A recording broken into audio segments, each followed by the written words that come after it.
손을 놓고 그렇게 주여 삼창하며 하나님 앞에 기도했는가를 알 수가 있습니다.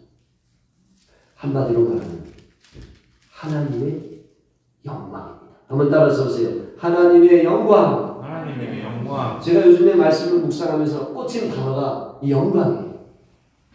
하나님의 그리스도의 영광, 그리고 궁극적으로는 어떤 영광? 하나님 나라의 영광.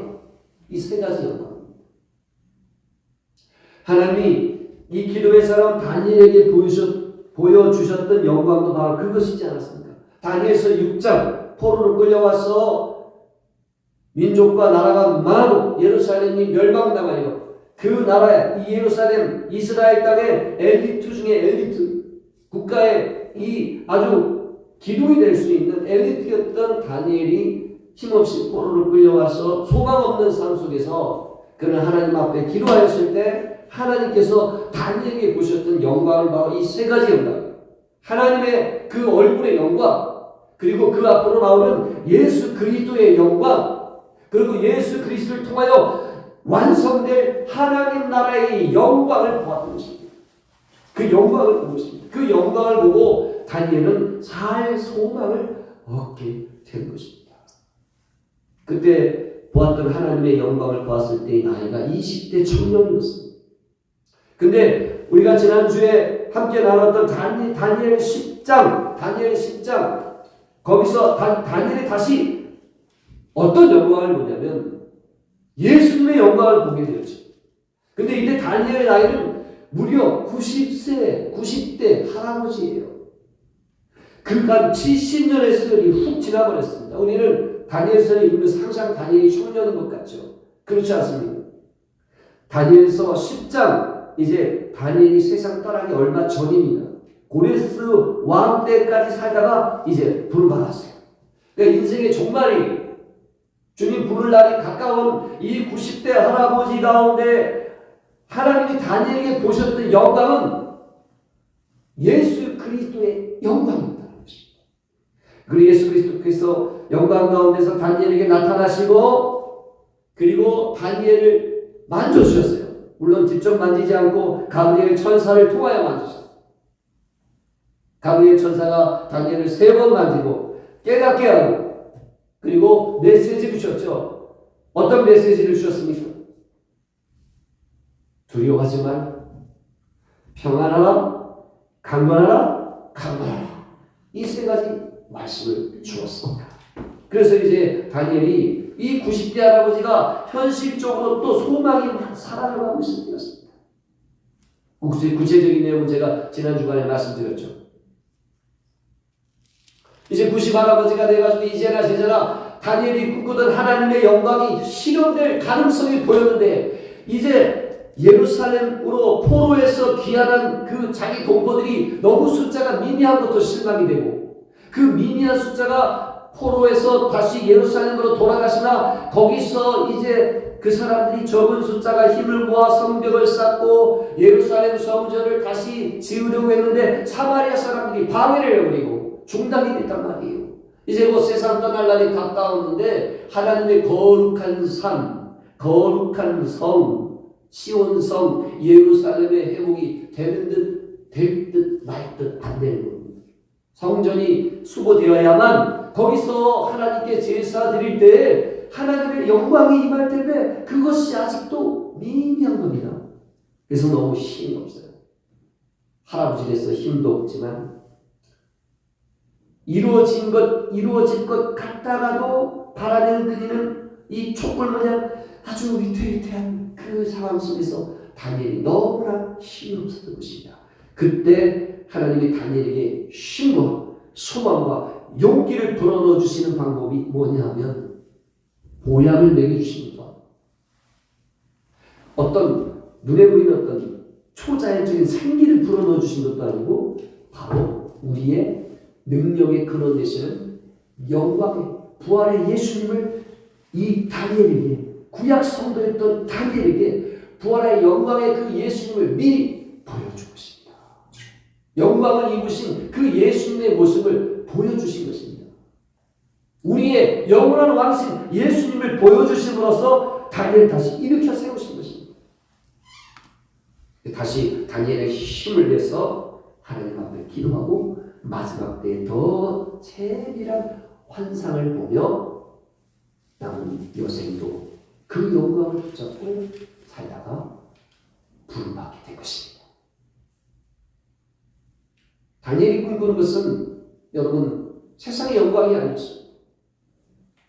세상에서 높이 되고 부자 되고 오래 살고 자녀 낳고 자녀들이 다 각기 자기 처한 곳에서 잘 돼서 우리 함께 잘 먹고 잘 사는 세상의 영광이 다니엘의 영광이 아니었습니다. 어제 아들이 그 결혼식을 할 때 제가 앞에서 주례를 쓰게 되지 않았습니까? 그래서 성도님들 중에 또 우리 가족 중에 아니 딸 시집 보내는 아빠도 아닌데 아들 장가 보내는 아빠가 왜 이렇게 자꾸 울었어요? 눈물이 글썽글썽하네. 아들 보내니까 여우 같은 이제 며느리한테 아들 뺏긴다고 생각하니까 섭섭해서 울었어요. 절대로. 어제 제가 이제 단에 서서 결혼 예배를 인도하기 위해서 섰습니다. 근데 섰는데 거기는 예배당이 아니잖아요. 하지만 저는 그 예식장이 하나님이 임재하셔서 영광을 받으시는 복된 장소, 은혜로운 곳이라는 그 마음이 제 마음속에 있었습니다. 그리고 그 하나님의 영광을 제가 기대하면서 막 눈물이 났어요. 그런데다가 이제 물론 아들이 항상 수염이 덥수룩 해가지고 아빠 다녀왔어요. 너 수염 좀 잘라라. 도둑놈 같다. 알지요. 그 머리는 이발하고 항상 덥수룩이 야 이발 좀 해라. 아니 괜찮아요. 하다가 이 녀석이 수염 깨끗이 머리도 아주 스마트하게 이제 머리도 잘 맵시는 양복을 입고 걸어오는데 그 모습이 대견하지만 그 멋진 모습에 감격하기보다는 이런 우리 아들이 믿음의 짝을 만나 복된 가정을 이룰 수 있는 결혼 예배를 드리는 그 은혜, 하나님의 영광이 너무 감격스러워서 제가 눈물을 흘린 겁니다. 또 우리 김슬라는 드레스를 입고 자 오늘의 주인공 신부가 등장하겠습니다 하고서 쫙 문이 열리면서 드레스를 입고 딱 나타나는데 그 어제 입은 드레스가 말이죠. 저는 결혼식장 다니지도 않았지만 야 그렇게 빛이 나는 드레스는 처음 봤어요. 왜 이렇게 빛이 났을까요? 슬라미가 너무 아름다워서 빛이 났을까요? 물론 그럴 수 있죠. 근데 그 드레스가 그냥 물감에다가 이루 헤아릴 수 없는 이 구슬, 반짝이는 구슬 장식을 한 거예요. 그래서 조명이 쫙 비치는데 그 구슬이 막 영롱한 빛을 내면서 마치 그 배경음악으로 자라라라라라 막 들리는 것 같아요. 10,000,000원짜리 드레스랍니다. 그게. 근데 여러분 저는 그때 그 빛나는 드레스를 보면서 무엇을 느꼈냐면 야 우리가 주님 오시는 날 세마포 흰 옷 영광의 거룩한 옷을 입을 날이 올 것인데 바로 저 신부가 입은 것 같은 영광을 입게 될 날이 올 줄로 믿습니다. 그 영광을 제가 보는 것 같아서 너무 행복합니다. 저 신부의 모습이 신랑된 예수님 앞에 우리의 모습이잖아요. 제 눈물의 눈이 바로 그것이었습니다. 이 자녀가 믿음의 가정을 이룬 것에 대한 감사의 눈물도 있었지만 그 예식장 가운데 임하시는 하나님의 영광 그것을 기대하는 그 소망 때문에 제가 눈물이 많았어요. 여러분 다니엘의 소망은 과연 무엇이었을까요? 다니엘은 전혀 생각지도 않게 이 바벨론 땅에서 발탁이 됐어요. 3년 동안 엘리트 집중교육을 받고 그 엘리트 중에서 졸업시험을 봤는데 수석의 영광을 차지했어요. 제 친구는 2등, 3등, 4등, 사드락, 메삭, 아벤노고는 2등, 3등, 4등, 1등부터 4등까지 이 예루살렘에 포로로 끌려온 소년들이 다 된 거죠. 그래서 여러분 사법고시 패스해서 사법연수원에서 연수받고 졸업할 때 졸업 성적에 따라 판사가 되고 검사가 돼요. 그래서 졸업 성적이 우수한 그 상위 몇 %만 판사가 될 수가 있습니다. 실력으로 판사가 되는 거지 나 판사 되려고 지원해서 되는 게 아니에요. 그래서 수석의 영광을 차지하고 그렇기 때문에 왕에게 제일 가까운 곳에서 왕을 시립하는 높은 관직에 올랐던 것입니다. 세상의 영광이죠. 그러나 다니엘은 결코 한순간도 그 세상의 영광을 위해서 기도하지 않았습니다. 다니엘은 항상 포로로 끌려오는 순간부터 다니엘의 마음속에는 어떤 영광을 꿈꿨을까요? 현실적으로는 황폐한 성 예루살렘, 무너진 예루살렘 성전이 다시 회복되는 것을 꿈꿨습니다. 회복되면 과연 무엇을 원합니까? 내 나라가 잘 되는 것입니까? 그게 아니라 그 성전이 회복되고 예루살렘 성이 회복이 되어야 그 거룩한 산에 하나님의 영광이 임하지 않습니까? 그래서 진정 다니엘이 꿈꿨던 것은 내 조국, 내 민족 예루살렘에 하나님의 영광이 임하는 소망이었습니다. 하나님의 영광이 임하였습니다. 그래서 다니엘은 항상 그 마음속에 소망은 하나님의 영광이었습니다. 그것을 표현할 때 오늘 본문의 기도 가운데서 많은 내용이 있지만 다니엘의 기도를 뭐라고 말합니까? 다니엘 스스로가 그러죠. 20절에 내 하나님의 거룩한 산을 위하여 간구할 때 내 하나님의 거룩한 산 예루살렘. 그리고 24절에도 너의 백성과 너의 거룩한 성을 위하여 여기서 이스라엘 백성 예루살렘 성을 말하지만 이것을 확대하는 택함받은 모든 하나님의 백성과 새 예루살렘 성을 말하는 것입니다. 새 예루살렘 성에 임하게 될 하나님의 영광입니다. 한번 따라서 보세요. 하나님의 영광. 우리가 영원히 놓치지 말고 바라봐야 되고 꿈꿔야 될 것은 바로 하나님의 영광입니다. 세상의 영광을 잡으려고 하면 막을 수밖에 없는 것입니다. 이번에 월드컵 경기를 할 때 그 월드컵에 참가한 선수 중에서 손꼽히는 세계적인 선수가 있죠. 메시, 호날두, 모드리치 이 세 선수가 가장 빛나는 축구 선수예요. 근데 여러분 우리는 그 호날두 선수가 경기하는 모습을 보면서 막 비웃었어요. 특히 우리 아들이 얼마나 호날두를 비우는지 몰라요. 호날두, 바보, 막 그러더라고요. 사람들이 호날두를 막 조롱하고. 왜냐하면 호날두는 이제 나이가 들었고 전성기가 지났습니다. 자신의 신체 능력이 이제는 예전 같지가 않아요.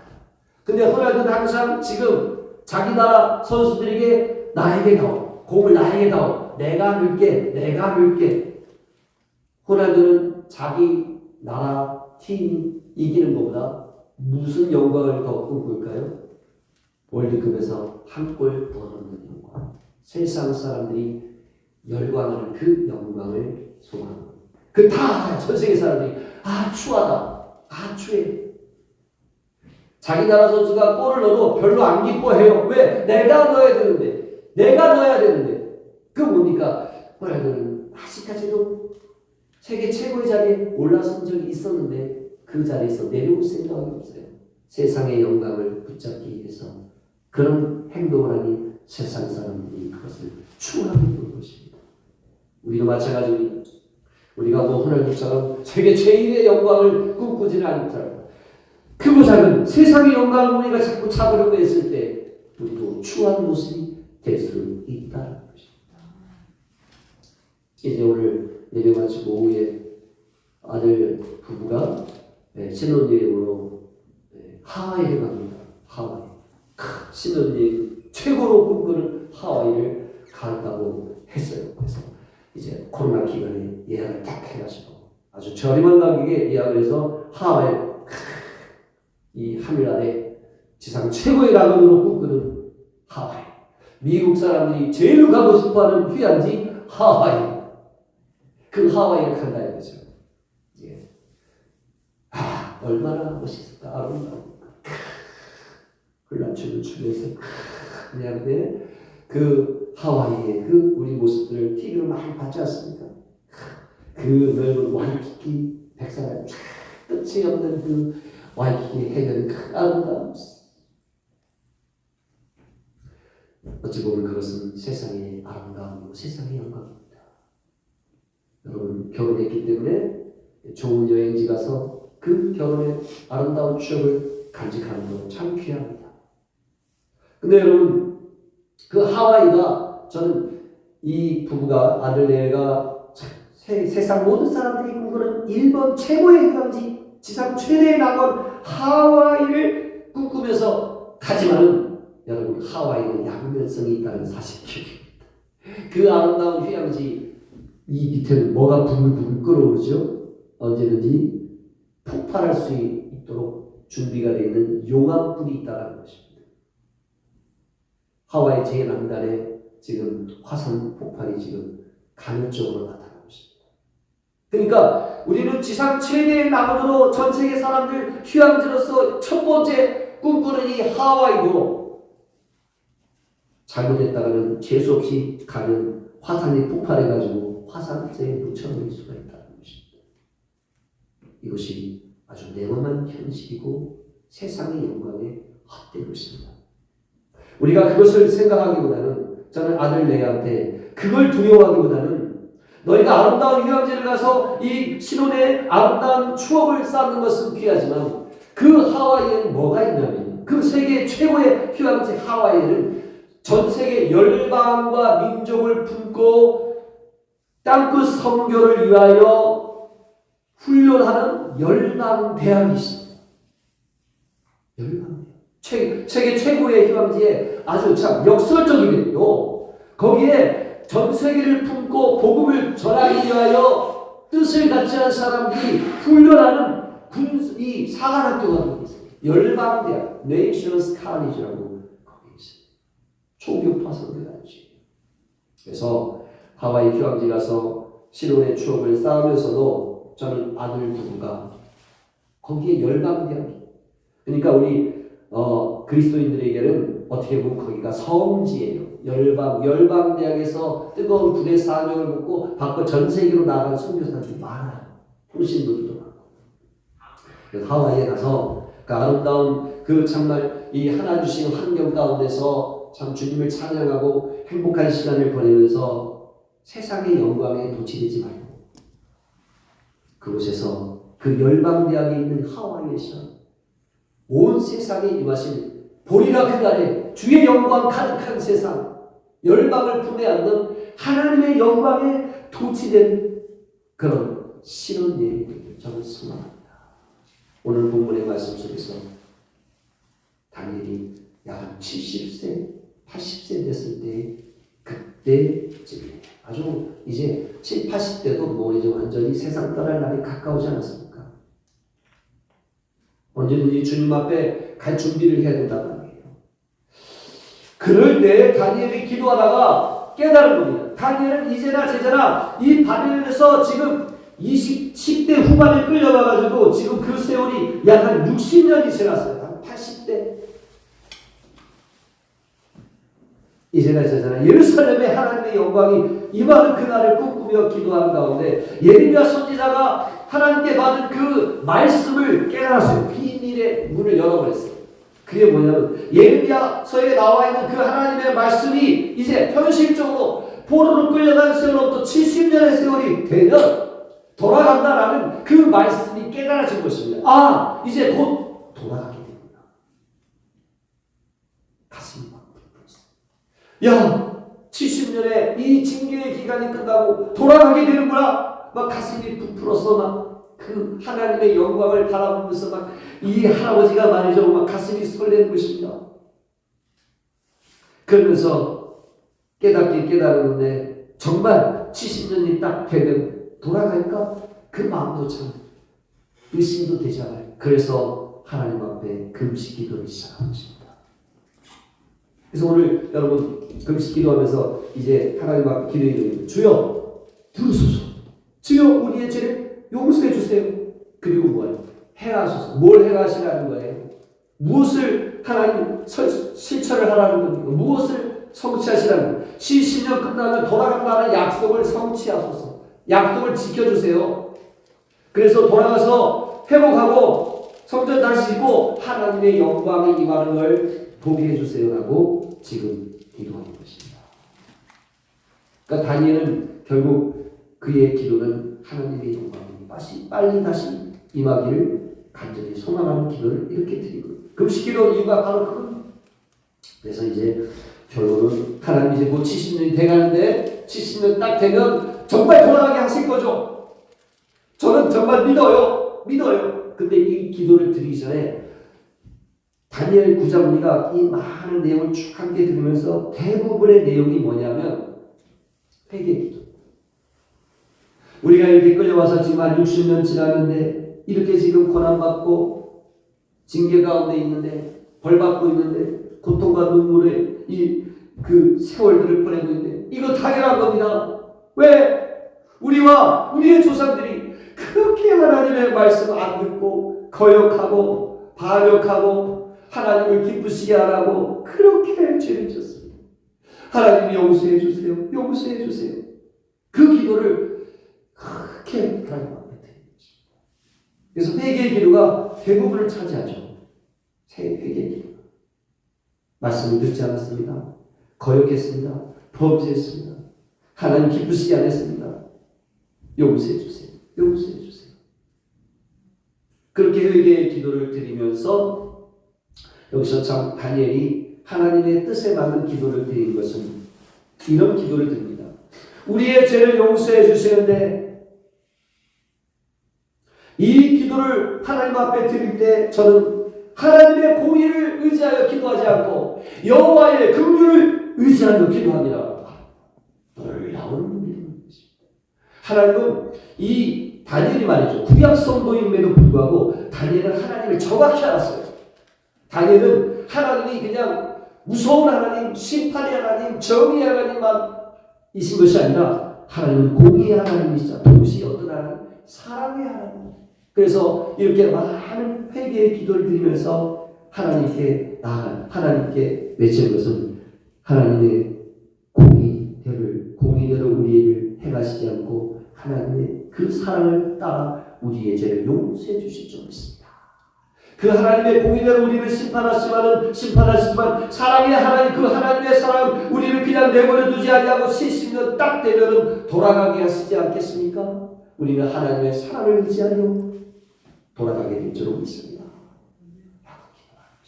놀라운 일입니다. 하나님의 사랑을 의지했다는 것이죠. 구약 성도인데도. 그리고 다니엘이 이렇게 기도하였을 때 가브리엘 천사를 보내죠. 여러분 성탄절이 되면 우리가 그 예수님의 탄생의 이야기를 함께 말씀을 보면서 항상 등장하는 인물이 누구예요? 가브리엘 천사죠. 예, 마리아에게 나타난 가브리엘, 요셉에게 나타난 가브리엘. 가브리엘, 내가 기쁜 소식을 전하러 왔다. 가브리엘 천사는 기쁜 소식을 전하는 천사. 근데 구약에 보니까 다니엘이 또 가브리엘을 만났다는 거죠. 가브리엘 천사가 이때 또 다니엘에게 왔어요. 다니엘에게 왜 왔을까요? 이 가브리엘 천사가 와가지고 전하는 메시지는 한결같아요. 누구에 대해서 이 가브리엘 천사는 항상 가브리엘을 우리에게 알려주는 걸까요? 예수님. 요셉에게 마리아에게 나타나는 것도 이 땅에 인자로 사람으로 오신 예수님을 알려주러 왔잖아요. 다니엘에게 이 가브리엘